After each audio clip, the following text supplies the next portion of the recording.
Welcome to the 8th episode of the Mondays Kept Me Fat podcast, where diets happen on Monday, but real life change happens today. I'm your host, Nurse Kevin, a registered nurse of 25 years. I'm a real guy who struggled with weight my entire life, and I've finally figured out how to lose it, and I've learned how to keep it off. This is a podcast about making the mental and spiritual change in order to maintain the physical change. It's about health, happiness, and reaching your desired body shape for you. There's one thing that I struggle with on a day-to-day basis, and that's evening binging. Why is it that we struggle with our goals in the evenings when we've had rock-solid control all day? Here's what we're going to talk about in the next 3 podcasts. We're going to start off talking about willpower and self-control. There is a difference. We're going to talk about the prefrontal cortex, getting a little technical, but stick with me on this. We're going to learn how it mediates the arguments between the brain and the heart. And we'll explain that in just a little bit. And we're going to talk about 5 things that will set you up for that evening binging. If we can learn those 5 things, we may be able to thwart the evening binge in the morning rather than in the evening when we're weak and we're tired. And then we're going to talk about 9 ways to stay on target with your weight loss goals in the evening times. Now I want you to think about self-control. Self-control may be a better predictor of marital success than empathy. Knowing when to keep your mouth shut and having the ability to shut it is a big factor in relationship success. Tell me I'm wrong. Now, willpower is the factor necessary to lose weight over any Atkins diet, keto diet, werewolf diet, or even that silly cotton ball diet. Or is it self-control? Regardless, what we end up doing is bypassing our prefrontal cortex and eating something other than what we'd wish we'd eaten after the fact, and almost getting mad at ourselves, if not truly mad at ourselves, because we rocked it all day long and we messed up in the evening time. Now let's take a quick look at these 2 words, self-control and willpower. Here's a secret. They have different meanings. Remember, I want to teach you to lose weight by understanding the emotional and the physiological aspects of weight loss and not telling you just to rely on your dogged determination. If emotional and mental strength were our strong points, hey, I wouldn't be writing this article, recording this podcast, and you definitely wouldn't be reading it.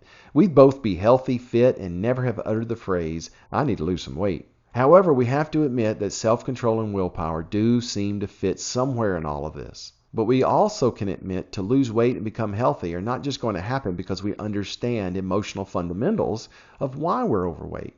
Knowledge will not lose the weight for us. I'll give you that. We can also admit that just trying to rely on self-control and willpower alone will end up in the quit, unless we have knowledge of how to lose weight and keep it off, right? So we want to learn 2 things. We want to learn the knowledge, the how to, but we also want to learn the emotional aspects. Because if we understand what self-control and willpower actually are, then we may be better off in utilizing self-control and willpower to reach our goals. Let me give you an example real quick, bring it home for you. Self-control and willpower are like driving a car. Your knowledge is like the map you're using to navigate. Now, if you're in New Orleans, Louisiana, and you have a map of Boise, Idaho, you will do a lot of pointless driving around New Orleans trying to find the intersection of Eagle Road and Fairview Avenue. Without knowledge, your map, you will quit, run out of gas. Now let's talk about self-control. You've just sat down to go to the bathroom and the seat is wet. Self-control keeps you from screaming at your husband and calling him all kinds of names, preempted by synaptic expletives. Self-control keeps you from driving your truck into the cooter shell of that Fiat that just cut you off in traffic. Self-control is kind of like the leash. And I hate to say it, but like a dog leash. Keep in mind, we're trying to use references here to get them in our mind to learn. Self-control is the leash we impose upon ourselves when we have the desire to do something that we know we should not do. When you have the deep desire to do something you know that will have consequences that negatively far outweigh the seemingly positive benefit of the actual action, you invoke self-control to suppress the desire to do that something that probably will result in a divorce, getting fired, or even incarcerated. Now let's look at willpower. Willpower seems like self-control, but it's not. If self-control is the red light to a behavior, willpower is the green light. When you have willpower, you're invoking your will to do something that has beneficial outcomes. You are willing yourself to do what you want to do. Willpower seems like a synonym of self-will rather than self-control. When we are using willpower, we are emotionally trying to stick with what we have decided we wanted to do, willing ourselves to do what we want to do, willing ourselves to go forward. Willpower is not suppressive like self-control, with self-control encouraging you to stop. Willpower is permissive and encourages you to go. Willpower says this: go do something hard that will have amazing results. Self-control is that good friend that says, man, I wouldn't do that if I was you. Now, I'm not trying to sell you on one or the other.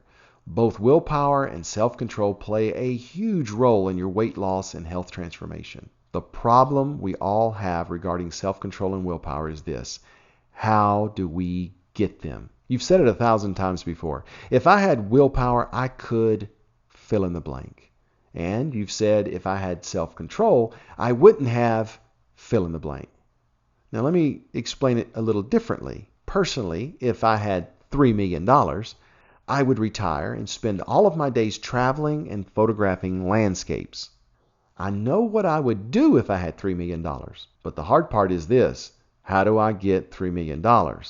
And regarding the elusive self-control and willpower, how do I get them? Now let's talk about the prefrontal cortex. And let me pause a little bit. I know this sounds like I'm getting technical, but I'm not. I want to bring in a tangible concept that you can look at and say, willpower, self-control, prefrontal cortex. My heart is telling me this. My brain is telling me this. What is going on, and why am I binge eating every single evening? You see, the prefrontal cortex, its purpose is to reason with the rest of the brain. One of its main functions is to help you or keep you from making a decision like staying on the couch and eating Takis all day, instead of getting up and exercising and eating, let's say, lean chicken. I've said in other articles that the brain and the heart fight with each other, when in fact the prefrontal cortex may be where the two meet in order to communicate and to come to terms. And then that is where self-control and willpower are created. When you feel like that second beer, your core please me now brain is saying, I want a second beer. The heart or your spirit is saying, no, listen, you've had one. You don't need that second beer. The prefrontal cortex is like the judge's chambers of a courtroom. When two opposing counsels are arguing and the judge slams that gavel down and he says, all right, into my chambers, we're going to have a conversation. Your brain goes in there, your heart goes in there, and they struggle to come to terms. That's where willpower and self-control are created. The prefrontal cortex is actually part of the brain, but I want to venture to say that that prefrontal lobe is where we are, in a manner of speaking.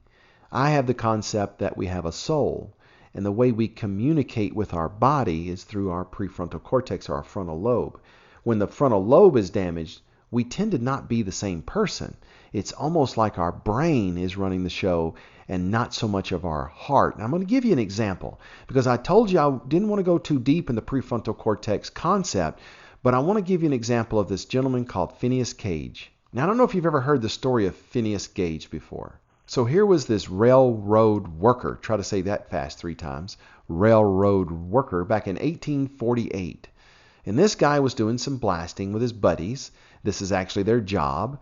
And a bang went off and a rod ran right through Mr. Phineas's head. Yep, it skewed right under his left cheek and came out the top of his frontal lobe. Now, believe it or not, even in 1848, with an injury that significant, the guy lived. After all of this happened, after his recovery and even during his recovery, there's one thing that his friends and family pointed out. They pointed out that they knew him. They saw him. They saw Gage and they said, that's Gage. That's Phineas right there. But Phineas had lost his inhibitions. He was quick to anger. He'd get excited over a new idea and abandon it just moments later. Where did Phineas go? They kept saying he was no longer Phineas Gage. He just wasn't the same person. There he was walking around. He was him, but he wasn't acting like him any longer. I'm sure that Phineas's soul, his heart, was still there. He was still him. But the core brain, the please me now part of our brain, was no longer getting counsel from Phineas's heart because the collaboration center of his brain, the prefrontal cortex, was damaged. Now, even though we didn't have a 7-foot tamping rod of iron blow through our skulls, there are a lot of things that can inhibit or temporarily damage the prefrontal cortex. And I say damage in quotes because it doesn't actually damage it.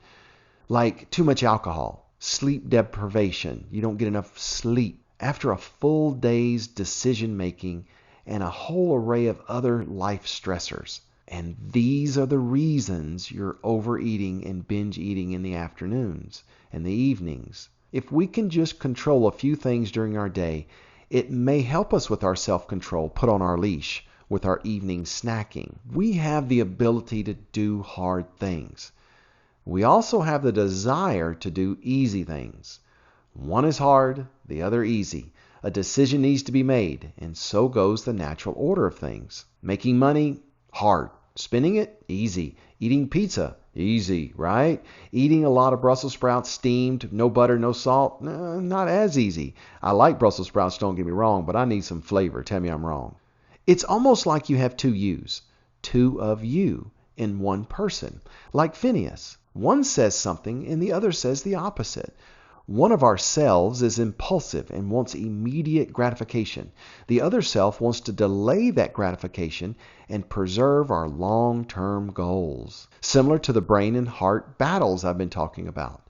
These two selves will disagree most of the time, but one or the other ends up with the actual decision being granted. If you are overweight or you've been overweight, guess which self has historically won the arguments? Your brain. Your please me now brain. The desires have been overwhelming and you've done things that you look back and regret. With all these things being said, we're going to talk about 5 things you probably have not considered as being the culprits to your evening binging. Just saying I wish I had self-control and didn't pig out in the evenings is not going to keep you from evening binging. Knowledge and preemptive measures, that's the key. Knowledge and taking preemptive measures may be the answer. Knowing that you are high risk of binge eating in the evenings, you could take these steps in the daytime to help you with your self-control and willpower. Now, these are the 5 things we're going to talk about. A tired brain. Your brain is tired. Stress. Planning and having over-ambitious goals. Your hormones. Oh my gracious, hormones. And last, if it's there, I'll eat it. And no, you do not deserve it. And with that, we're going to end this week's podcast. Next week, we're going to elaborate on these 5 considerations, and we're going to learn more about how we can incorporate measures earlier in the day to help with our appetites later in the day. Now, this week's takeaways, I want you to own it. Self-control and willpower are similar yet different. Self-control is the leash we have on ourselves and our decisions. The willpower we have is our energy that we give to will ourselves to reach our goals. Self-control limits our actions and willpower guides our actions. Our heart, not the body organ, but the heart is our spirit or our soul, wants delayed gratification. Our brain wants pleasure now and attempts to guide us away from anything that causes discomfort or pain. Our brain says no to exercise and yes to the treats. Our hearts guide us to exercise and encourage moderation to the treats. The prefrontal cortex is the us of the brain. The prefrontal cortex is where personality comes from. It is the collaboration center of the body. That part of the brain is our collaboration center, where the please me now part of the brain and the please me later heart come together and collaborate in order to create willpower and self-control and help you make decisions. Evening binging may not only be due to hunger or craving. Evening binging may be the result of a day of making choices we think are good and we think are healthy, but ends up pressing us to the pantry or the refrigerator to consume the equivalent of a second supper. And we're going to talk a lot more about that next week. If you've enjoyed this podcast, I want you to head on over to mondayskeepmefat.com and sign up for Nurse Kevin's, that's me, Nurse Kevin's non-spammy newsletter. And I'll send you updates each time I publish a new article, podcast, or even a recipe. Yep, I'm going to get started in posting recipes in the future. Today is another Monday. Truth be known, there's nothing special about today, nothing at all. It's just another Monday. There's nothing special about next week. This month, it's just plain old-fashioned March moving into April. There's no aligning of the celestial bodies in the sky or magic moment that's going to indicate the best time to get started. This is the exact moment you're going to look back on and realize that you decided to start that journey toward health.